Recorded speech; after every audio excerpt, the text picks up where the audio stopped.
Well, hello again, and welcome to Ancient Ways for Modern Days. My name is Mike Freeman. I'm the pastor of Valley Christian Fellowship in Longview, Washington. And today in our devotion, we are going to be looking into Matthew chapter 17.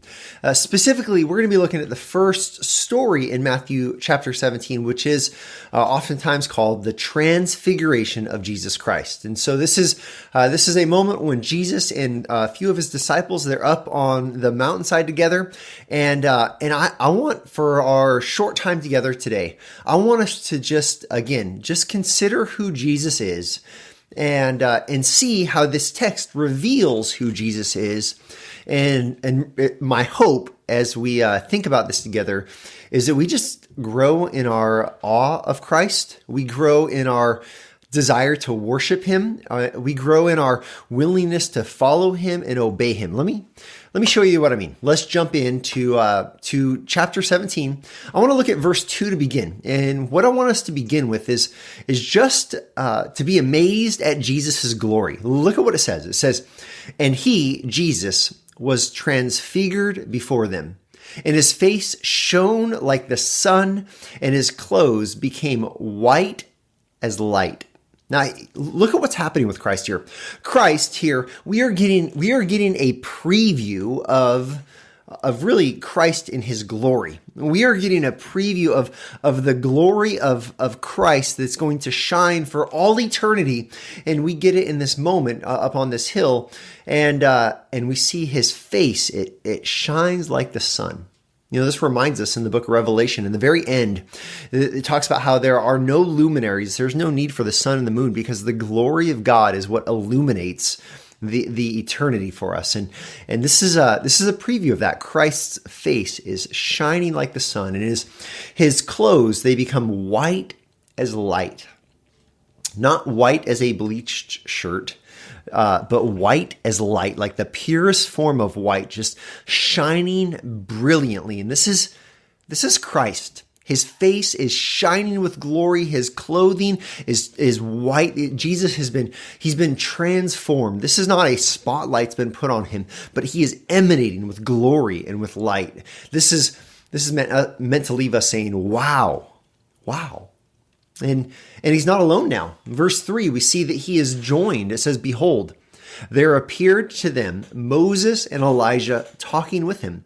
And so Jesus now, he is talking with Moses and Elijah, who really, they represent the law and the prophets. Jesus is talking with those who represent the Old Testament revelation of the Word of God. This is the Word of God talking with the Old Testament revelation of the Word of God. Again, Jesus is, we don't have all the details here. We don't know the kind of encouragement he's receiving, but Jesus, he's now with these Old Testament saints, and he's conversing with them. He is joined with them, and we see the Word of God, Jesus, speaking with these guys who really, they wrote in light of Christ. And again, we go back to Matthew's goal is to prove to us that Jesus he is the Messiah. He is the King of the Jews. And so now we have the King of the Jews meeting with Moses and Elijah. And so one of the disciples, Peter, he's there, and the next thing we see is Peter. He's so eager. You just gotta love Peter, right? I mean, the last chapter we have his profession of faith that Jesus is the Christ, the Son of the living God. And then right after that, we have him saying, "Oh Lord, nothing's bad is going to happen to you." And Jesus says, "Get behind me, Satan." Here we have Peter experiences the transfiguration of Christ, and he says, "Wow, this is amazing." Verse 4, he says, Peter said to Jesus, "Lord, it is good that we are here. If you wish, I will make 3 tents here, one for you and one for Moses and one for Elijah." And Peter's like, "Hey, let's just camp here for a while, Jesus. Let's stay here as long as possible." I love Peter here. I love his desire. I love his blurting out maybe the very first thing that comes into his mind. You can't blame him. I mean, wouldn't you love to hang out with Jesus and Moses and Elijah for who knows how long, however long they're willing to, camping out on the hillside? I mean, talk about seizing the moment. This is what Peter does. And here's what happens next. These words come out of Peter's mouth, and then the next thing is like Peter is still speaking, and then you have the voice of God speaking. God interrupts Peter in a sense. Verse 5 says, he was speaking, still speaking, when behold, a bright cloud overshadowed them, and a voice from the cloud said, this is my beloved Son, with whom I am well pleased. Listen to him. Now you got chapter 16. Peter's confession, Jesus, you are the Christ, the Son of the living God. You have chapter 17, the Transfiguration. Jesus is brilliantly displayed in glory. Moses and Elijah are there. Peter wants to make some tents. And then the voice of God coming from this giant cloud says, this is my beloved Son, with whom I am well pleased.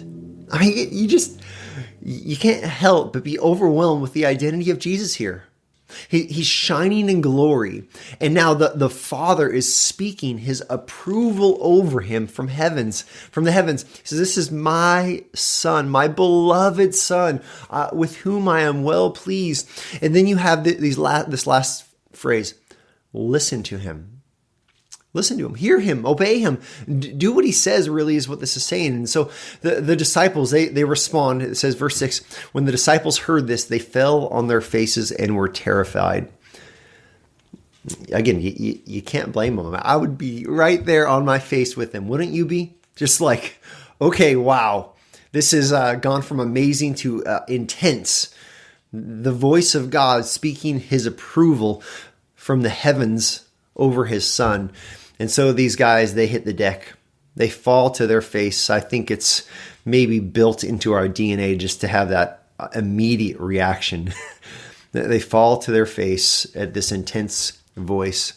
And then Jesus encourages them. Verse 7, but Jesus came and touched them, saying, rise and have no fear.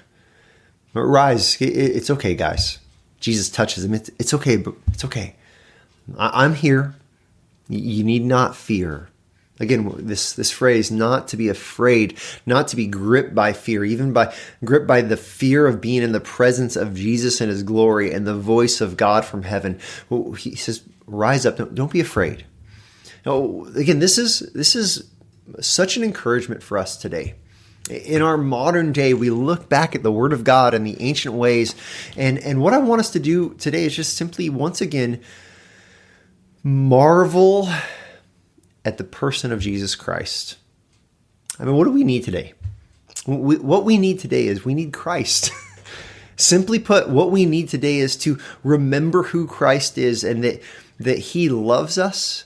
Remember that he died and rose again for us. But in this passage in particular, remember who he is as the beloved Son of God, who in that moment appeared in glory and for all eternity is going to be in glory. I mean, just imagine being there for a moment and imagine the encouragement, imagine the intensity, imagine the overwhelming senses, the overwhelming of your senses in that moment. Jesus' glory. Moses and Elijah appearing, the voice of God from heaven, and then Jesus coming and touching them and encouraging them. Don't be afraid. Get up. It's okay. You don't have to be afraid. I'm here. This is really what we need today. We need to remember that that's the same Jesus we follow. And the same Jesus who the Father says, this is my beloved Son, listen to him. Listen, we need to listen to Jesus. This short passage in a second, for just this moment we have right now, it is a simple reminder to marvel at Jesus, but don't just marvel at Jesus. Don't just say, let's set up some tents and camp here. Don't just fall to your face in awe as the voice of God proclaims his approval of his Son. Listen to Jesus. This is what we need to do. We need to remember to listen and to follow Jesus and everything he's instructed us. And so this is your encouragement today. Your ancient way for your modern day is to marvel at Jesus and then to allow your awe of Jesus, your love of Jesus, your being amazed at the glory of Jesus to move you toward an obedience, to following him, to listening to him, trusting him more and more.